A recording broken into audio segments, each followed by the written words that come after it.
जब स्कूल जाता था तब से ही मैंने सोच रखा था कि मुझे नागा साधु बनना है और इस सनातन धर्म को एकजुट करना है। माता पिता की याद आती है कभी? नहीं जी, कभी नहीं आती। नमस्कार, संवाद टीवी देख रहे हैं आप। मैं हूं आपके साथ सुरेश तिवारी। महाकुंभ में साधु संतों का मेला लगा है, सनातन धर्म का मेला लगा है, आस्था का मेला लगा है और श्रद्धालुओं का भी मेला लगा हुआ है। लेकिन इन सबके बीच सबसे ज़्यादा अगर कोई सबकी तस्वीर, सबका ध्यान खींच रहा है तो वो है इस कुंभ में नागा साधु। क्योंकि नागा साधु जो होते हैं कुंभ में ही दिखाई देते हैं। रुद्राक्ष वाले बाबा के पास मैं मौजूद हूँ, इनसे पहले भी मैं बातचीत कर चुका हूँ। अब यही की एक खास तस्वीर जो लोगों का ध्यान खींच रही है, बाल योगी नागा साधु हमारे साथ मौजूद हैं। इनसे मैं बातचीत करूंगा। जो लोग आ रहे हैं, लोग इनको देखना चाहते हैं, इनसे आशीर्वाद लेना चाहते हैं क्योंकि बाल योगी नागा साधु है। बात करूंगा, क्या नाम है आपका? मेरा नाम है दक्ष गिरी जी। महाराज जी, नागा साधु कब बने आप? अभी बना नहीं हूँ, कल बनूंगा। अच्छा, कल बनेंगे। हाँ जी। कितने साल के हैं आप? मैं 15 साल का। 15 साल के हैं। हाँ जी। अच्छा, तो महाराज जी के सानिध्य में कब से रह रहे हैं? मैं बचपन से रह रहे हैं? हाँ जी, 5 साल का था तब से। 5 साल की उम्र में रह रहे हैं? हाँ जी। अच्छा, हाँ जी। तो कल नागा की दीक्षा ले लेंगे आप? हाँ जी। आप बहुत तपस्या कर रहे हैं और इस कम उम्र में नागा बनने जा रहे हैं। हाँ जी।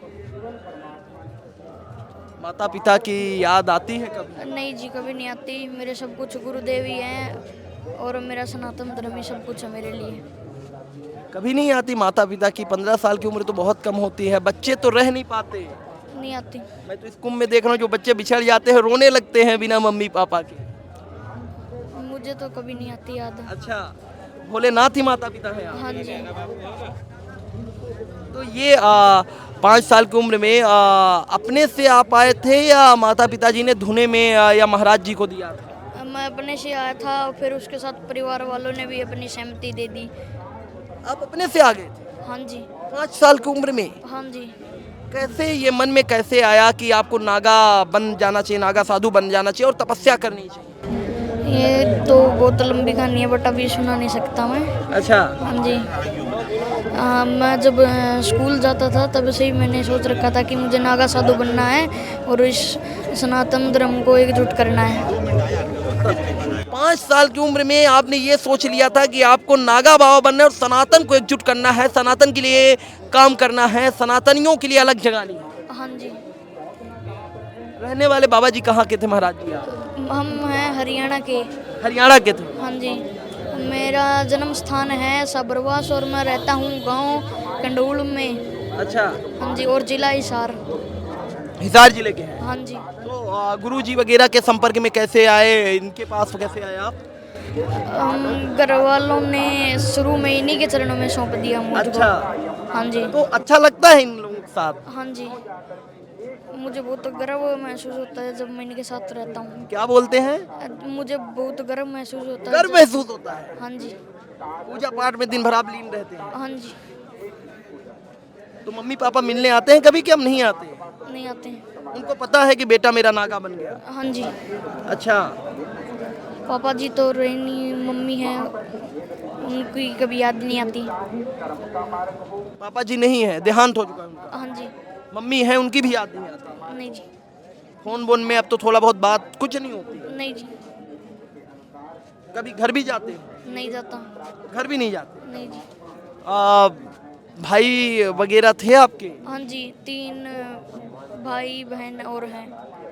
तो आप सबसे छोटे थे? सबसे बड़े। आप सबसे बड़े थे? हाँ जी। अच्छा। हाँ जी। और सब छोटे हैं? हाँ जी। किसी की याद नहीं आती? नहीं जी। तो बाबा ये तो तपस्या बहुत बड़ी होती है, आप तो 5 साल से हैं, बहुत तप करना पड़ता है ऐसे बिना कपड़ों के, चाहे कितनी भी ठंडी हो, आप लोग बहुत तपस्या करते भी हैं। यही देखने लोग आए, देखिए कितने लोग आपकी तस्वीर ले रहे हैं, आपसे आशीर्वाद ले रहे हैं। कर पाते हैं ये सब? हाँ जी, बिल्कुल ही जी। मजा आता है? हाँ जी। भगवान भोलेनाथ की भजन आप करते होंगे, भजन वगैरह गाते हैं कुछ? हाँ जी। सुनाएंगे? नहीं। अच्छा, अभी नहीं। देखिए भस्म की लेप लगाए हुए हैं और रुद्राक्ष की मालाओं के साथ सामने जो है धुनी रमी हुई है और यहाँ पर बाबा बैठे हुए हैं। कहना है कि जब 5 साल की उम्र के थे, सिर्फ मात्र 5 साल की उम्र, तभी इन्होंने सोच लिया था कि इन्होंने नागा साधु बनना है, सनातन के लिए काम करना है, सनातनियों को एकजुट करना है। 5 साल की उम्र कोई बहुत बड़ी उम्र नहीं होती। माता पिता की याद नहीं आती, कहते हैं माता पिता कोई है तो वो हमारे भोलेनाथ पार्वती ही माता पिता हैं। हालांकि अभी यहाँ पर तपस्या कर रहे हैं और नागा साधु की दीक्षा जो है, शिक्षा दीक्षा इस बार के कुंभ में जो ये महाकुंभ है प्रयागराज में लगा है, बन जाएंगे। कई ऐसे लोग होते हैं कुंभ में ही नागा साधु बनते हैं। जब शाही स्नान होता है तब उन्हें नागा साधुओं की जो परंपराएं होती हैं, जो प्रक्रिया होती है, उस प्रक्रिया से गुजरना पड़ता है। हर कोई ऐसे नागा साधु नहीं बन सकता। तमाम तरह की तपस्या जो गुरु होते हैं देखते हैं कि नागा साधु बन जाएंगे नहीं बन जाएंगे, घर तो नहीं भाग जाएंगे, उसके बाद नागा साधु की शिक्षा दीक्षा दिलाई जाती है। तो आपसे तो पिंडदान वगैरह भी करवाया होगा, कर दिया सर? अभी नहीं करवाए हैं, कल ही करवाएंगे। कल करवाएंगे? हाँ जी। अच्छा, तो शुरू में भी कभी नहीं आता है? नहीं। ऐसे जब भक्त आपको देखने आते हैं तो कैसा लगता है? आप तो आशीर्वाद दे रहे थे, मैं देख रहा था। हाँ जी। और माला भी जप रहे हैं। हाँ जी, तो मुझे बड़ा गर्व महसूस होता है जब मैं मेरे से बड़े उम्र के लोगों के सिर पर हाथ रखता हूँ तब। अब तो आप भगवान भोलेनाथ, साक्षात भोलेनाथ जी के प्रतीक माने जाएंगे। उनको लोग, जनता जो है नागा बाबाओं के चेहरे में भगवान भोलेनाथ को देखती है। आप आशीर्वाद देते हैं अपने बड़े को तो गर्व महसूस होता है? हाँ जी। लोग आते हैं क्या कहते हैं? लोग तो कुछ नहीं कहते हैं, बस पैर छूते हूँ, मैं उनको आशीर्वाद देता हूँ, कहता हूँ हर हर महादेव। हर हर महादेव। हाँ जी। देखिए 15 साल की उम्र और हर हर महादेव कहते हैं। गुरुजी आप गुरुजी कौन है? वो है। अच्छा अच्छा, उधर बैठे हैं गुरुजी। आपसे बातचीत कर लूँ मैं? कर गुरुजी से तो बातचीत किया हूँ, बात कर लेता हूँ थोड़ा। ठीक है, तो महाराज जी वगैरह जो है अभी अपने तप में लीन हैं और तपस्या इनको भी सिखाई जा रही है। मैं बातचीत करूंगा। रुद्राक्ष वाले बाबा जी हैं हमारे साथ। बाबा जी, 15 साल की उम्र में ये बालक नागा बन गए हैं, 5 साल की उम्र में आप लोगों के साथ रह रहे हैं, कैसी तपस्या करते हैं? आप लोगों को लगता है कि ये छोटे छोटे जब बच्चे आते हैं तो कभी ऐसा लगता होगा, भावुक होते होंगे? नहीं, ऐसा है, देखो साधु सब एक समान होते हैं, उसमें कोई छोटा बड़ा कोई कुछ नहीं होते हैं। ये तो आपको देखने में ऐसा लगता है जैसे ये बालक हैं, इसके पता नहीं कितने जन्मों के संचित कर्म हैं जिसके फलस्वरूप इनको संन्यास प्राप्त हुआ, संन्यास की प्राप्ति हुई।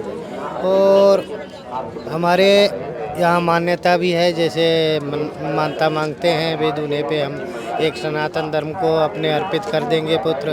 तो इस प्रकार से इनको बाल्यकाल में ही, जब हम छोटे बच्चे 5 साल के थे, जब से जो है अर्पित कर रखे हैं। और बाबा जी इसका वो स्कूल में पढ़ाते हैं, अभी स्कूल वगैरह भी जाते हैं, साथ में अपना अध्यात्म की तरफ भी भक्ति पूजा भजन भी करते हैं। हरिओम।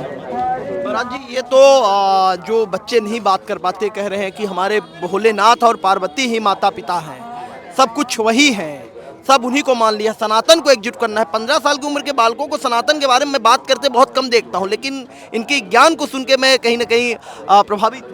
तो मैंने आपको जैसा बताया, ये एक जन्मों के ज्ञान हो ही नहीं सकता। इस जन्म में तो कोई बालक, इतने छोटे से बालक को तो बुद्धि नहीं होती, सनातन धर्म का पता ही नहीं होता है। तो ये कई जन्मों के संचित कर्म होते हैं जिसके फलस्वरूप संन्यास को प्राप्त हो पाते हैं। और वो पूर्व जन्म के ज्ञान और इस जन्म के संचित कर्म दोनों इकट्ठे होके कार्यरत होते हैं। हरिओम।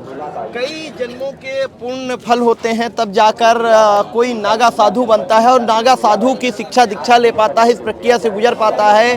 और कई जन्मों के इनके पुण्य फल होंगे तब जाकर इस जन्म में 15 साल की उम्र में ये नागा साधु बने हैं। भक्तों को आशीर्वाद दे रहे हैं, श्रद्धालुओं को आशीर्वाद दे रहे हैं। अब ये तस्वीर देखिए कि लोग जो आए हैं, भीड़ लगी है और पैर छूते हुए नजर आ रहे हैं। महाराज जी जो हैं माला जाप कर रहे हैं और लोगों को इसी तरह बैठ के लगातार आशीर्वाद देते हुए नजर आते हैं। तो कहीं ना कहीं नागा साधुओं की यही खासियत है, नागा बाबाओं की यही खासियत है जो अपनी तरफ लोगों को खींचती है, क्योंकि इनके दर्शन केवल कुंभ में ही होते हैं। कुंभ के बाद आम लोगों के बीच इनके दर्शन नहीं हो पाते हैं। यही कारण है कि जो लोग कुंभ में आए हैं तो एक बार नागा साधुओं के दर्शन जरूर करना चाहते हैं, उनसे आशीर्वाद जरूर लेना चाहते हैं। कैमरा पर्सन विकास के साथ सूरज तिवारी, संवाद टीवी।